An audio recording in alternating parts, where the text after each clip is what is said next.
Welcome Trinidad and Tobago to our News 4 report, a product of the Government Information Services Limited and the Ministry of Communications. I'm Nicola Barito. Let's take a look at the headlines.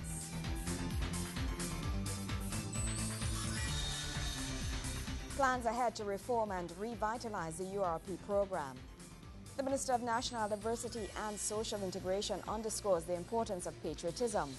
And sport is being pushed as the answer to free youth from impoverished situations in life. Thank you for joining us. Minister of Local Government, the Honorable Suraj Ratan Rambajan, says his ministry has plans to reform and revitalize the URP program. The minister was speaking to reporters at the Tunapuna Piarco Regional Corporation when he made the announcement. The URP program is expected to receive a facelift. That's the word from the Minister of Local Government, Dr. Suraj Ratan Rambajan. The minister sought to give reporters an extensive breakdown of how much funds are spent to generate the program. The annual subvention to URP is $389 million. That is a lot of money. $389 million, of which $253 million are paid in wages to URP workers. Another $48 million is paid for staff salaries, $4 million a month. You're looking basically at $1 million per day in wages to URP workers in an unemployment relief program. The corporate sector and other businessmen contribute to the unemployment relief fund so that somebody is paying for this. And as a result, one expects that there will be value for the money that is being spent by the country. If you spend $389 million, it is expected that you are going to be able to add value by way of infrastructure, by way of cleanup campaigns, by way of the women's program. The minister says controversial reports have surfaced in the media regarding the number of hours worked by URP employees and the salary they received. He underscored it's a misconception. It is totally a misconception. I repeat, a misconception to say that they're working for $69 a day. It's $69 for 4 hours of work. The difference here, though, is that the supervision of these 4 hours of work is being done by the Army in that area. And for several reasons. One, that the engineering corps of the Army wants to develop more skilled people. And therefore, as a community outreach, linking them to do this supervision and mentoring would mean also that they'll be able to pass on skills to these workers. Minister Rambajan says workers should be skilled and developed so that they can become certified under the Ministry of Tertiary Education. So that they can then be certified under Mr. Karim's ministry, that they are capable of doing or being a mason, being a carpenter, or being what have you, which will allow them to graduate into the private sector, where the government is giving a tax uplift of up to 150% for employers who employ people who are working in the URP program, the CPEP program. He says their aim is to develop URP workers so that they can go into the private sector and earn higher wages. We need to have a different view of the URP program and to develop people, so that people are not just there because it's an in-transition program and it's an unemployment relief program. In fact, it's more than an unemployment relief program. It's an empowering empowerment program where people can then graduate into higher paying jobs. Meanwhile, the minister met several persons in the public domain where he listened to a litany of woes and made note of their concerns. The minister says he is doing all in his power to have their problems addressed quickly. Joseph Lopez, News 4. Minister of National Diversity and Social Integration, the Honorable Clifton Decoto, is once again underscoring the importance of patriotism and the huge impact it can have on the development and growth of the nation. Planning to effect change in every arm of the government and, as a result, society as a whole through the implementation of his ministry's philosophy. The minister believes diversity needs to be fostered and appreciated if we are to all move forward together as a nation. He makes the point while addressing a breakfast conference on diversity being held at the Center of Excellence and hosted by the University of the Southern Caribbean. The conference was held to explore the importance of diversity and how it can be harnessed to enhance productivity in workplaces, government departments, and voluntary sectors. We are investigating the means by which our philosophy can emanate from each ministry all aspects of society: education, health, social services, food production, housing, national security, public administration, community development, just to name a few. We are seeking to foster a spirit of diversity in high-level decision-making, where we can ensure that no one is left behind. The National Diversity and Social Integration Minister also reiterates the importance of a strong sense of patriotism among citizens. He explains that this can have an effect on many things, including curbing crime, an increase in local business, and a reduction in the occurrence of brain drain. A more patriotic Trinidad and Tobago allows for a revitalized spirit of volunteerism, positive relations, cohesion and cooperation among all members of society, increased solidarity, and a reduction in crime and violence in Trinidad and Tobago, greater awareness and appreciation for local diversity, culture, and heritage, a greater appreciation for our environment and natural resources, a renewed commitment to self-actualization through continuous training and self-development, increased consumption of locally produced goods and services, together with the expansion of local business, industry, a reduction in migration of individuals with technical skills and knowledge, increased national productivity, and a sense of duty and culture of commitment to the overall welfare and sustainable development of Trinidad and Tobago.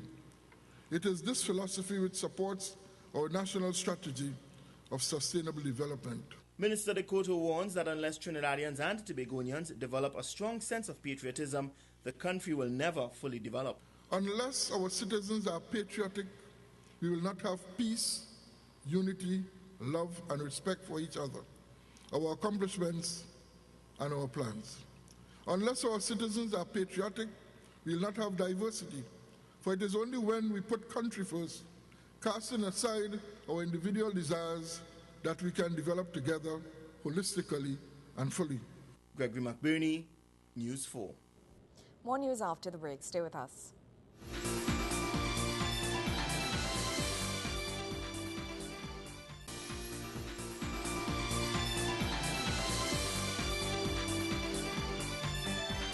Welcome back. Minister in the Office of the Prime Minister, Roger Samuel, says there is an urgent need to address the spread of the HIV virus here in Trinidad and Tobago. In an attempt to raise awareness of the disease, the ministry is taking its community caravan nationwide with hope of spreading the message while at the same time providing free testing for the virus. Hundreds took the time to stop by as the fair visited the San Juan district last Friday. Recent statistics are showing that over 23,000 persons are living with the HIV/AIDS virus here in Trinidad and Tobago. Minister in the Office of the Prime Minister, Roger Samuel, revealed the figures during the HIV Community Outreach Caravan as it took to the district of San Juan in the third installment of the program. He says the virus continues to be attributed for a number of deaths here in Trinidad and Tobago. The most recent statistics, and I would like you to listen to this, the most recent statistics in 2011 indicates that over 23,000 people are infected with HIV/AIDS in Trinidad and Tobago. And new infections are diagnosed on a regular basis in Trinidad and Tobago. And in many instances, it is accounted for over 4,000 deaths attributed to the significance of HIV and AIDS. The minister adds that if left unchecked, the virus has the potential to significantly affect our economy. If we as a nation do not take stock of ourselves, do not begin to see the seriousness of HIV, then we would find ourselves not only having a health issue, not only having a social issue, but having a severe economic issue. It is said by the Health Economic Unit that it costs us approximately $1.75 billion annually to deal with the issue of HIV in Trinidad and Tobago. And that being the case, we would realize that it can become an economic issue if we do not take care of ourselves, if we do not deal with the issues, if we do not become a very responsible society. It's caravans like these the minister hopes will educate the public on the disease. Stakeholders such as medical care providers, support groups and NGOs are invited to display their services and help get the message out there. One such organization is Rescue Mission, which aims at creating awareness of the virus while at the same time providing counseling for patients. The group has come up with a unique way in getting the message across to children who are living with the virus through a children's storybook. As member of the group Ria Sorzano explains, it's another way of getting the attention of the public to understand the seriousness of the disease. Brenda has a dragon in her blood. This is really put into a story form. It is the AIDS story. The HIV virus is really the dragon here in the story that goes into a system, and the book is to inform, like, even as small as the kids, so that they will know what is HIV all about and how it affects the system. It's a wonderful idea so that the kids could know from even at that small age, because they love to read books. A lot of kids love to read books, and I think this is a fantastic idea. I was looking at it myself, and I believe that, well, hopefully when we get this information out, that the people would really take the info and read it and educate themselves on what this is all about, so that we can help each other. Currently, the government of Trinidad and Tobago spends about $1,800 per year to treat one person affected with HIV/AIDS. It's expected that such caravans will visit districts across TNT with the aim of providing opportunities to get free testing for the virus, as well as screening for other chronic diseases. Kimberly Ramkalawan, News 4. Sport is being pushed as the answer to free youth from impoverished situations in life. This as the Sport Ministry, together with the Ministry of National Diversity and Social Integration, collaborates with the University of the Southern Caribbean to promote the Life Sport program, which aims at encouraging youth to use their minds and abilities to acquire more holistic lives. Youths are being urged to steer clear of society's ills and begin to use sport as a platform towards success. The message was delivered by Minister of National Diversity and Social Integration, Clifton Dikoto, who was speaking at a life sport lecture at the Center of Excellence in Macoya, where he shared the story of how he used sport to his advantage to get ahead in life. You named the game, I was in it. And I got into the Abilene Wildcats athletics team. I represented Mausika Teachers College. I was in the college sprint champ. I went on in the winter of my sporting career to represent Trinidad and Tobago. The point is, you must have that dream that you could achieve something. The program targets at-risk youths between the ages of 16 and 25 who are unable to finish school.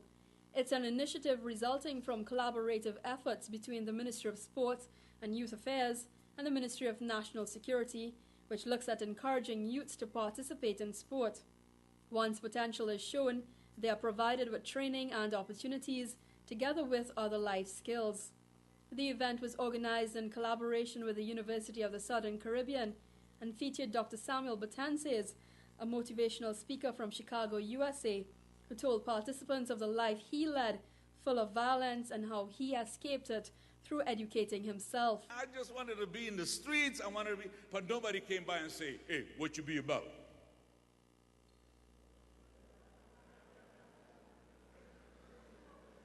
I'll be about my folks.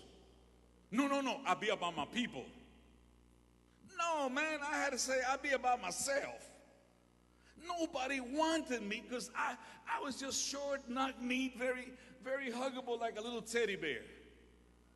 Man, I wanted to be a man. This life skills program that you have is not so you become superstars in sports, so that you can learn life skills, so you can become superstars in life with your own family, hugging your own children, giving them the love that perhaps some of you never got. Dr. Batances says the power to escape such struggles in life was to be found right within them. And Harvard University realized that it needed people that looked like you and me in their midst, who came through a separate path. You are now in a separate path. Sports, life skills equals an opportunity for you to reject rejection and to realize that the best revenge is success, and that you need to build your mind, because our grandparents work with their hands and their backs, and your generation has to work with your mind. Minister Dikoto describes the program as one that has the ability to allow youths to rise above their situations and position them at greater levels in life. You named the game, I was in it. And I got into the Abilene Wildcats athletics team. I represented Mausika Teachers College. I was in the college sprint champ. I went on in the winter of my sporting career to represent Trinidad and Tobago. The point is, you must have that dream that you could achieve something. Participating youths receive a $1,500 monthly stipend. The Life Sport program has already been introduced into various hotspot areas in Laventille, Dago Martin, Chaguanas, Marabella, Sangre Grande, and Tobago. Kimberly Ramkalawan, News 4. Sport is up right after the break. Stay with us.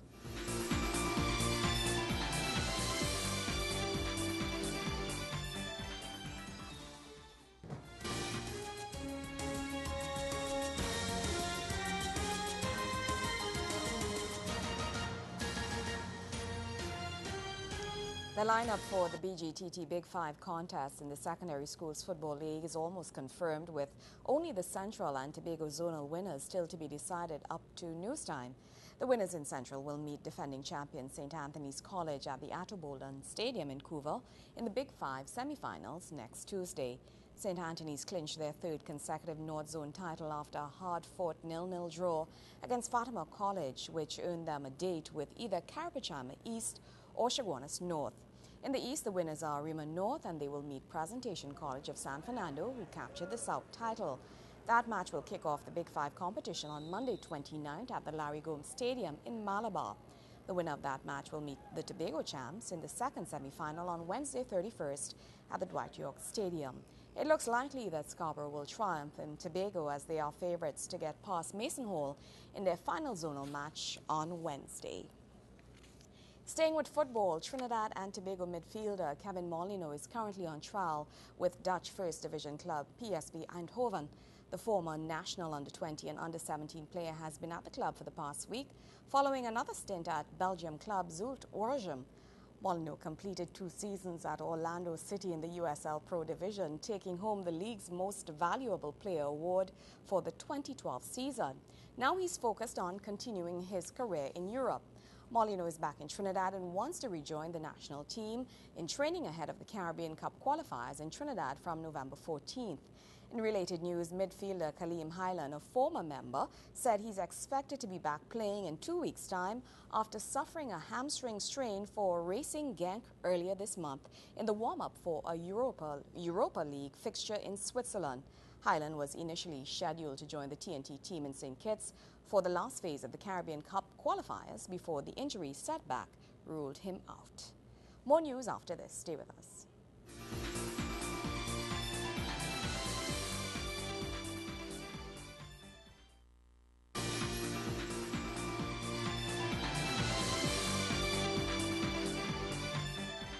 Public walls around the country are in the process of being adorned by paintings from local artists and citizens. The project, put on by the Ministry of Planning and Sustainable Development, seeks to beautify and enhance communities with art depicting the nation's commemoration of the 50th independence anniversary under the regional mural project dubbed Represent. This week, scores of Little Tykes and citizens alike came out to leave their mark on the NEC wall located in Couva. Couva residents came out in their numbers to express their artistic skills and at the same time national pride, as the NESC wall became a canvas in the regional mural project.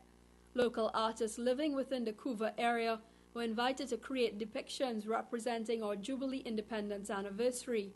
Planning Minister Dr. Bo Tiwari says the driving force behind the mural project was the development of community spirits. The idea was to bring communities together, to get the local government involved, and to,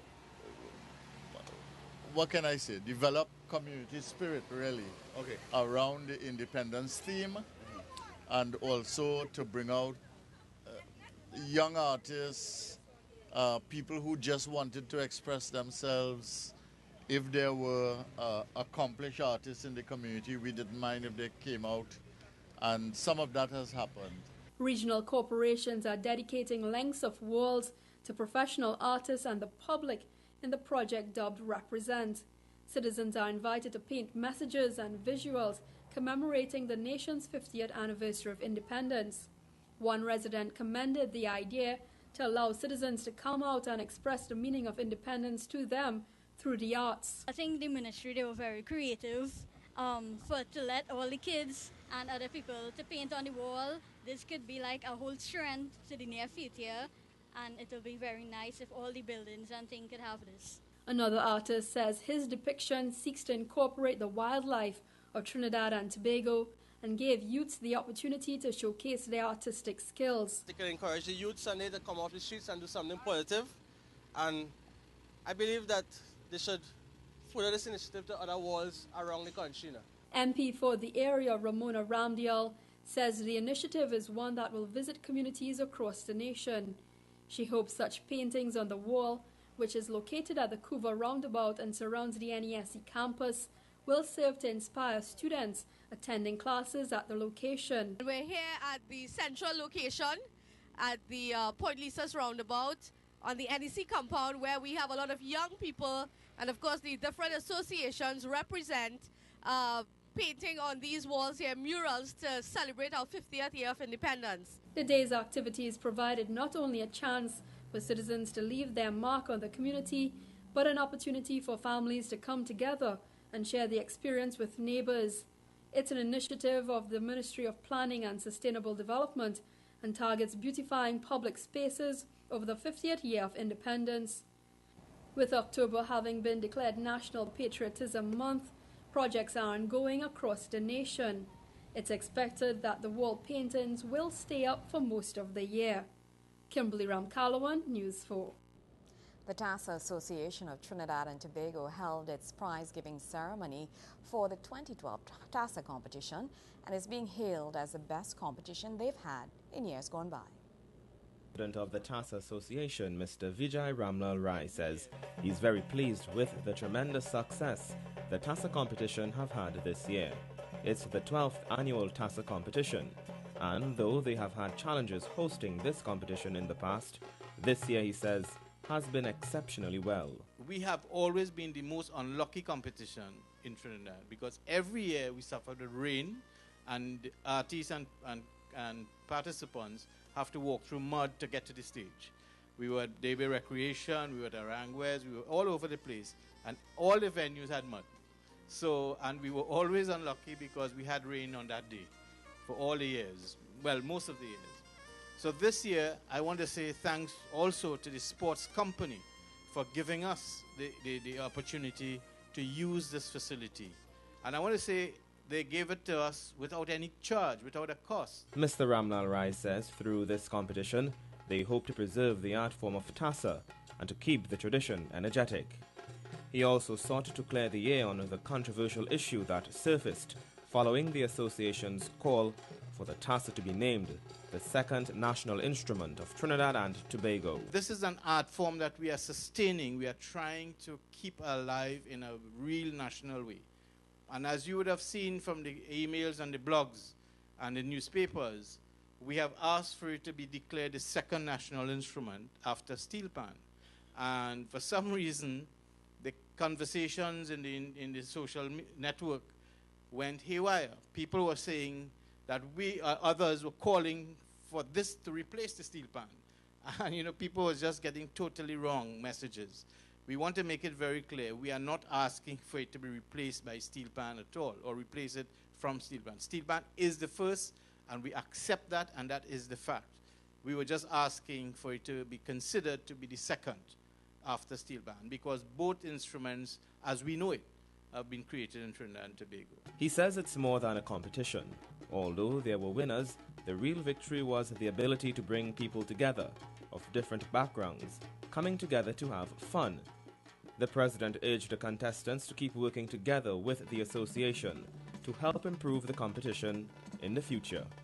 Joseph Lopez, News 4. Well, that's how we wrap up this edition of our News 4 report, a product of the Government Information Services Limited and the Ministry of Communications. I'm Nicola Barreto. Thank you for joining us.